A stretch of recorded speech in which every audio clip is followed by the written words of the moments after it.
Di sini kami akan mempresentasikan hasil diskusi dari kelompok kami mengenai pelaporan dan pertanggungjawaban keuangan kecamatan dan desa.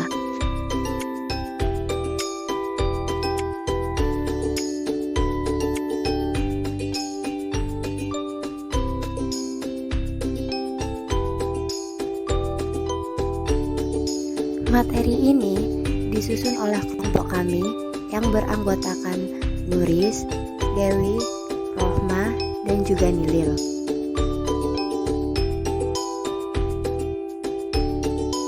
Materi mengenai pelaporan dan pertanggungjawaban keuangan kecamatan dan desa ini dibagi atas teori pelaporan kecamatan dan desa, sistem pelaporan kecamatan dan desa, siklus pelaporan kecamatan dan desa, teknik pelaporan kecamatan dan desa, dan juga contoh pelaporan kecamatan dan desa.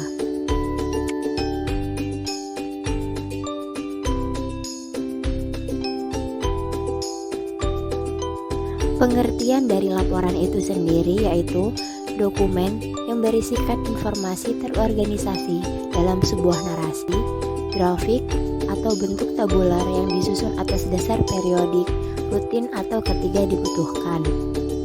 Laporan publik ke masyarakat, kecamatan, dan desa berarti dokumen yang berisikan informasi terkait dengan pembangunan yang dilakukan di wilayah kecamatan dan desa bersangkutan.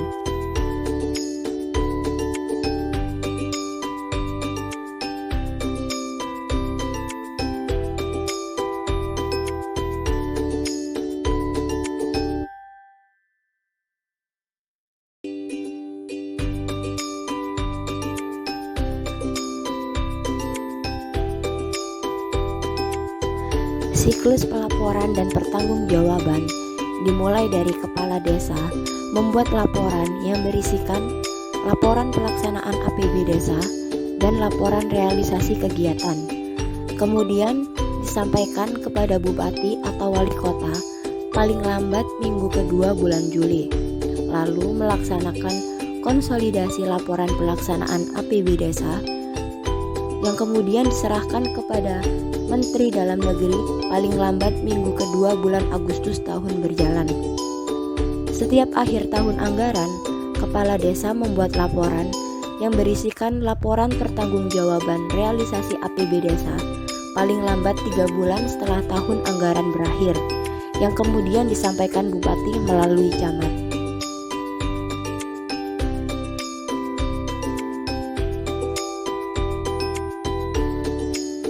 Lingkup laporan tugas utama di kecamatan dan di desa. Yang pertama, laporan tugas utama kecamatan. Bentuk penyajian fakta tentang suatu keadaan atau kegiatan pembangunan yang dilakukan di kecamatan bersangkutan. Tugas utama kecamatan yaitu pelaksanaan program dan pencapaian tugas utama kecamatan. Kemudian laporan tugas utama desa, bentuk penyajian fakta tentang suatu keadaan atau kegiatan pembangunan yang dilakukan di desa bersangkutan.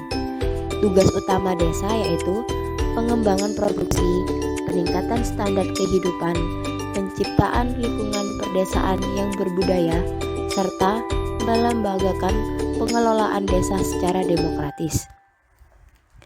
Lingkup laporan kecamatan dan desa itu dapat dilihat dari pelaksanaan program dan pencapaian tugas-tugas utama di kecamatan ataupun di desa.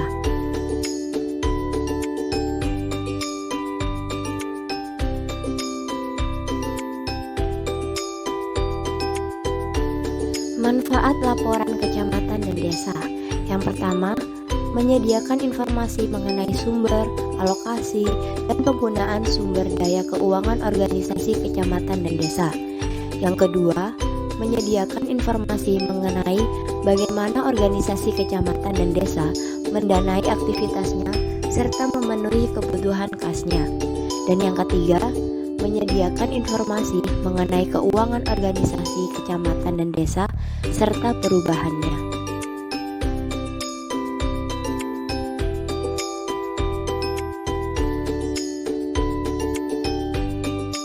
Waktu laporan kecamatan dan desa dibagi menjadi dua, yaitu laporan per program dan laporan organisasi tahunan.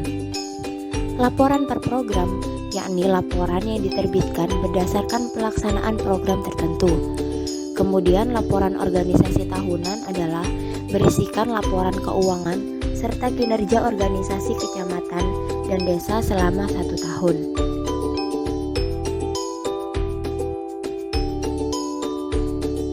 Kemudian sistem pelaporan kecamatan dan desa dibagi menjadi 3. Yang pertama yaitu langsung ke masyarakat, dan yang kedua dilaporkan melalui pelaporan pemerintah daerah, dan yang ketiga diumumkan melalui media.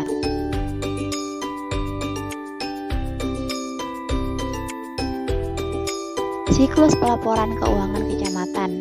Yang pertama, siklus ini dimulai dari transaksi, yang kemudian diteruskan ke analisis bukti transaksi, selanjutnya mencatat data transaksi berupa jurnal, kemudian mengelompokkan dan mengikhtisar data yang dicatat atau diposting, kemudian menjadi bentuk kertas kerja, yang kemudian diteruskan ke penerbitan laporan keuangan.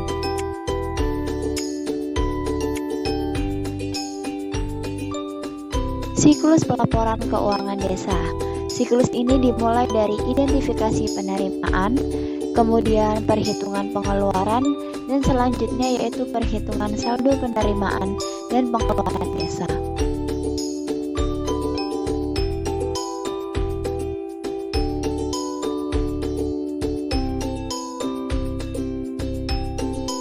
Selanjutnya adalah teknik pelaporan. Ada 2 jenis teknik. Yang pertama, teknik presentasi. Teknik ini dapat dilakukan secara tatap muka dengan publik atau konstituen atau forum kelembagaan organisasi yang telah ditetapkan. Yang kedua adalah teknik laporan tertulis yang terdiri dari tabular berupa laporan keuangan formal dan statistik, kemudian ekspositori atau berupa narasi, kemudian pictorial atau grafik, dan yang keempat adalah kombinasi.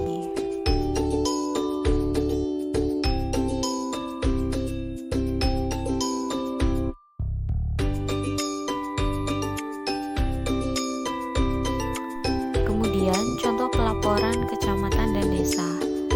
Yang pertama, laporan administrasi. Sebagai contoh, buku besar pembantu penerimaan kas yang isinya nama biaya administrasi pembuatan KTP. Ini nama ini untuk acaranya. Kemudian berisikan tabel tanggal, keterangan, referensi, debit, kredit, dan saldo debit.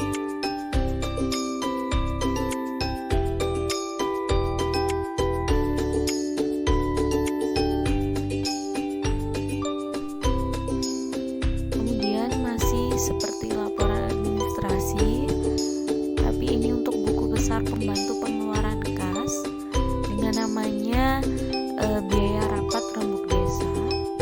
Isinya hampir sama, tanggal, keterangan, referensi, debit, kredit, dan saldo debit.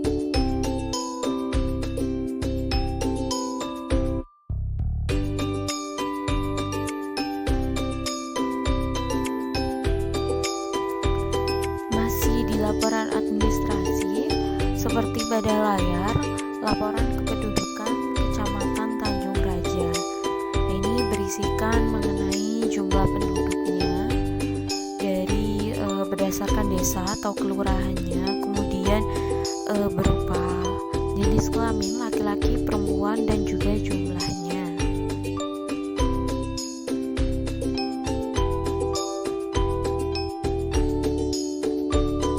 Kemudian digambarkan pula berupa grafiknya yang memperlihatkan jelas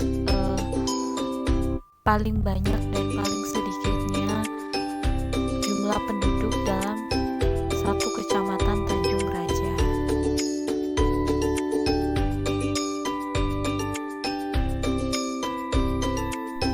Kemudian dari data tersebut dapat diberikan kesimpulan mengenai jumlah kepadatan penduduk dalam suatu kecamatan itu. Jadi Kecamatan Tanjung Raja yang dimaksud pada tahun 2010 seperti pada layar berisikan mengenai nomor desa, jumlah penduduk, luas wilayah, dan jumlah kepadatan penduduk per kilometer persegi.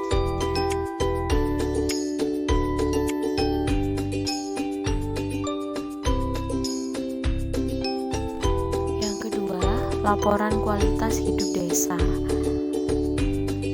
Berisikan seperti pada layar, judulnya laporan kualitas hidup desa, desa mana, kemudian tahun berapa, kemudian nama desa, kecamatan, kabupaten, dan provinsi, yang berisikan mengenai gambaran pertumbuhan populasi masyarakat, usia, keluarga, dan kesejahteraan masyarakat.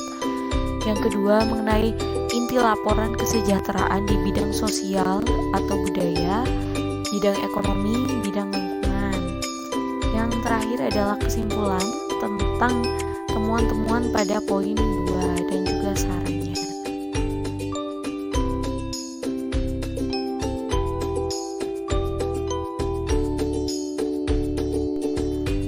Nah, untuk informasi laporan keuangan desa dan kecamatan, untuk sekarang dapat kita temukan dengan mudah di internet. Jadi untuk transparansi mereka itu dapat dikemukakan dengan jelas. Jadi siapapun bisa melihatnya. Nah, seperti pada layar itu ada 270 desa di Kabupaten Bandung sudah memiliki website. Nah, ini terbukti bahwa transparansi mereka sudah mulai dijalankan.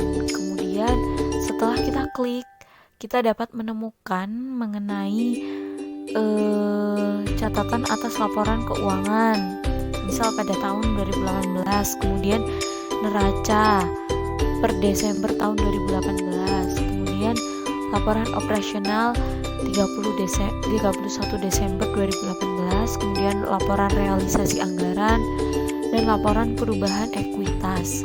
Dan ini diupdate secara terus-menerus dari tahun ke tahun.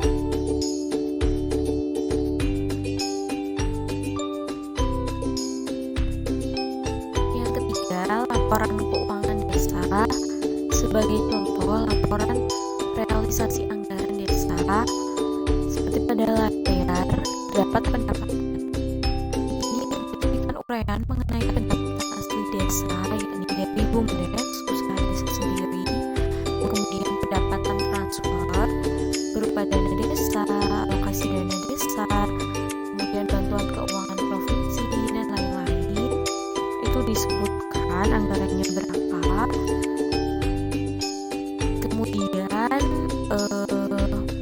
pada poin belanja itu juga disebutkan belanjanya di bidang apa saja untuk pembiayaan seperti penanggulangan bencana, penyelenggaraan pemerintahan desa, pelaksanaan pembangunan desa, dan lain sebagainya.